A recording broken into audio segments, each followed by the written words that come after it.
ओशो, जिनको विश्व में एक प्रखर वक्ता और धार्मिक रूढ़िवादिता का प्रबल विरोधी कहा जाता है। ओशो विश्व में रजनीश के नाम से प्रसिद्ध हैं। आइए उनके कुछ प्रवचनों का आनंद उठाएं। मंदिरों में तुम उन मूर्तियों का ध्यान कर रहे हो जिनको तुमने बनाया है। उसका ध्यान कब करोगे जिसने तुम्हें बनाया है? अंधेरी सुनसान रात, बेहद रास्ते और वीरान जगहों पे जाने के लिए वही साहस तुम्हें अपने शरीर के भीतर प्रवेश करने के लिए चाहिए, जिसका कोई विरोध न करे, आलोचना न करे, निंदा न करे, तो समझ जाना वहां आग नहीं बल्कि राख ही राख है। विरोधी जब तुम्हारी अफवाह उड़ाने लगे, तुम्हें गालियां भी देने लगे, तो समझ जाना कि उन्होंने अपने अंदर तुमसे हार मान ली है और तिल मिला रहे हैं। संसार तुम्हें नहीं पकड़ता, तुमने ही संसार को पकड़ रखा है। मकान टूट जाता है तो तुम रोते हो, लेकिन जब तुम चले जाओगे तो मकान से एक आंसू नहीं गिरेगा।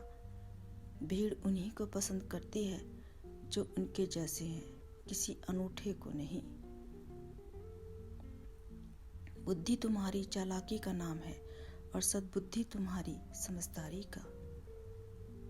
बुद्धि यानी संसार में कुशलता और सद्बुद्धि यानी परमात्मा में कुशलता।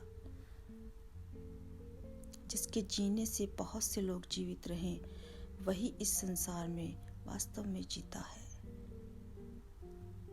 जब तुम क्रोध से भर जाते हो, कलयुग हो गया।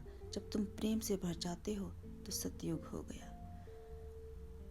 नानक की एक ही विधि है और वह विधि है परमात्मा की मर्जी। वह जैसा रखे, जैसा कराए। सब यह चाहते हैं कि दूसरे हमें पसंद करें और आप खुद अपने को पसंद नहीं करते। यहाँ सिकंदर भी भिखमंगों की तरह मरते हैं। सम्राट की तरह मरना है तो बुद्ध की तरह जियो। इस दुनिया में कोई अपना नहीं है। यह इतना बड़ा सच है कि तुम इससे लड़ो मत, इसे स्वीकार करो। सबसे ज्यादा गरीब वह है जिसकी खुशियां दूसरों की अनुमति पर निर्भर हैं। जब तक सागर न मिल जाए तब तक सरोवर में तो डुबकी लगाते ही रहना।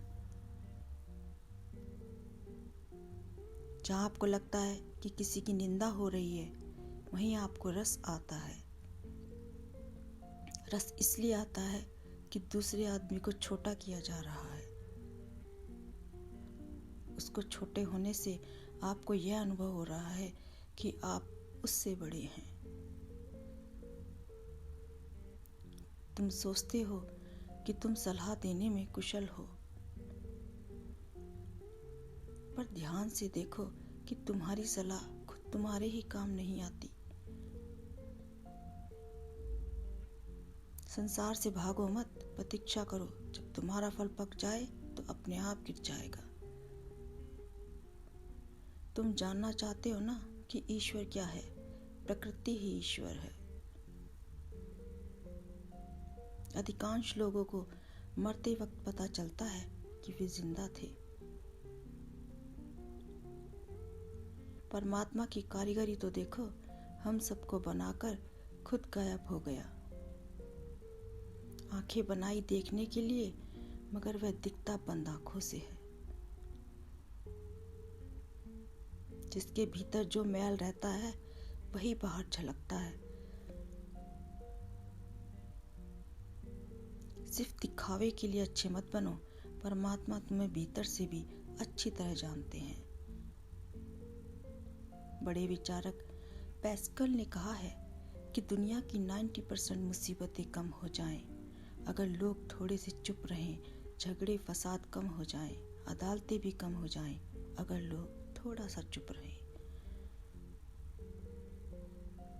जो व्यक्ति अपने आप को नियति पर छोड़ देता है, वह कभी अशांत नहीं होता।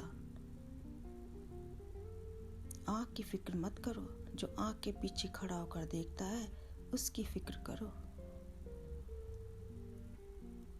ज़रूरत से ज़्यादा सोचना खुशियाँ छीन लेता है।